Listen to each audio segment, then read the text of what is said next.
এই নে তোর বেতন, যা। এই নে তোর বেতন 100 টাকা। সাহেব, আমার বেতন তো 1000 টাকা, আরো 900 টাকা দেন।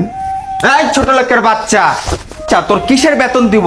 তুই আমার সেলুনের কাজ রেখে তুই নামাজ পড়তে যাস, তোরে কি আমি নামাজ পড়ার জন্য বেতন দিয়ে আমার এই সেলুনে রাখবো? স্টুপিড কোথাকার! আমার সেলুনে কর্মরত থাকাকালীন তুই 4 বার আমার সেলুন থেকে বারোস নামাজ পড়ার জন্য, এর জন্য তোর বেতন কাটা হয়েছে।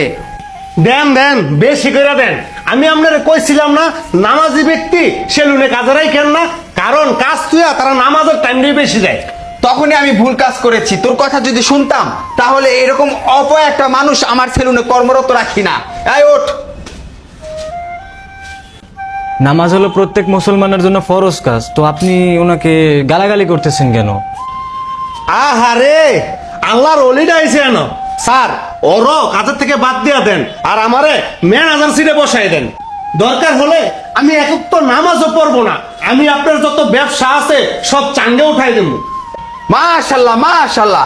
এই ছোট লোকের বাচ্চারা দেখ এবং শিখ কিভাবে কাজকে হা বলবে এবং নামাজকে না বলবে। মাহাদি, চলো আজান হয়েছে, নামাজটা পড়ে আসি। লজ্জা ছাড়া মানুষ আছে, আপনার মতো মানুষ দেখিনি। যান না যান। মেহেদি ভাই, আপনি চলেন, নামাজটা পড়ে আসি। হ্যাঁ চলেন, আমাদের যদি চাকরি না থাকে সমস্যা নেই, আমরা চাকরি করব না, কিন্তু নামাজে চলেন আমরা।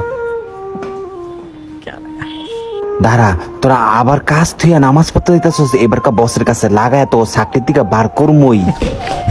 স্যার, আমরা এত শাসন করার পরও বেলা জাডি নামাজ পড়তে গেছে, এবারকার পুরা মাসের বেতনটা কাটতে দিবেন। কি কস? এত বড় সাহস ওদের! ওরা দাঁড়া, নামাজ পড়ে আসুক, ওদের আজকে আমি 12টা বাজামু। আমি অনেক রিকোয়েস্ট করেছি, দেখ তোরা যাইস না, কারণ মালিক এসে তোদের না দেখলে অনেক কষ্ট পাইবো, কারণ স্যারের মনে কষ্ট দিয়া তোরা কখনো বড় হতে পারবি না। সত্যি রে, তোর মতো কর্মচারী হয় না। তোর মতো কর্মচারী যদি প্রতিষ্ঠানে থাকে সেই প্রতিষ্ঠান অনেক উন্নত হইব। আপনারা নামাজ পড়ে আসছেন, আমি মালিককে বুঝাইছি আপনারা নামাজ পড়লে যাতে মালিক কিছু না বলে। আল্লাহ পাক আপনাকে হেদায়েত দান করুক। এই বেটা, শুকরিয়া মুকরিয়া বাদ দে। আজকে থেকে এই আইকনিক সেলুনে তোদেরকে আমি বহিষ্কার করলাম, যাতে নেক্সট টাইম এখানে আর কাজ না করস। আমার সেলুন থেকে এই মুহূর্ত তোরা বের হয়ে যা। তোরা শুনছ মালিক কি বলছে?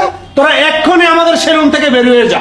যেখানে নামাজের সম্মান নেই সেখানে আমরাও থাকবো না, আমরা এই প্রতিষ্ঠানে কাজ করব না। প্রত্যেকটা প্রাণীরই মৃত্যুর স্বাদ গ্রহণ করতে হবে। আর আপনারা এমন ভাবে কথা বলতেছেন যেমন পৃথিবীতে আপনারা চিরস্থায়ীভাবে আসছেন। মুসলমানের ফরজ নামাজ, সেই নামাজের কদর নেই আপনাদের এখানে, এবং নিজেরাও পড়েন না, আমাদেরও পড়তে দিবেন না। এই জন্য আমরা এখানে কাজ করব না, আমরা এক্ষুনি চলে যাব। স্যার একটা কথা বলি, প্রত্যেক মুসলমানে যদি এক ওয়াক্ত নামাজ কাজা করে তাহলে তাকে 2,88,000 বছর জাহান্নামে আগুনে পড়তে হবে। আপনি ঠিকই বলেছেন। আরেকটা কথা স্যার, আপনি কি আপনার নিঃশ্বাসের 1 সেকেন্ড গ্যারান্টি দিতে পারবেন? আপনি যদি এক্ষুনি মারা যান, আপনি কি জবাব দিবেন কবরে গিয়ে? ভাই, আমার ভুল হয়ে গেছে। আপনাদের প্রতি আমি অনেক অবিচার করেছি। এখন থেকে আমিও 5 ওয়াক্ত নামাজ আদায় করব। কি বলেন ভাই?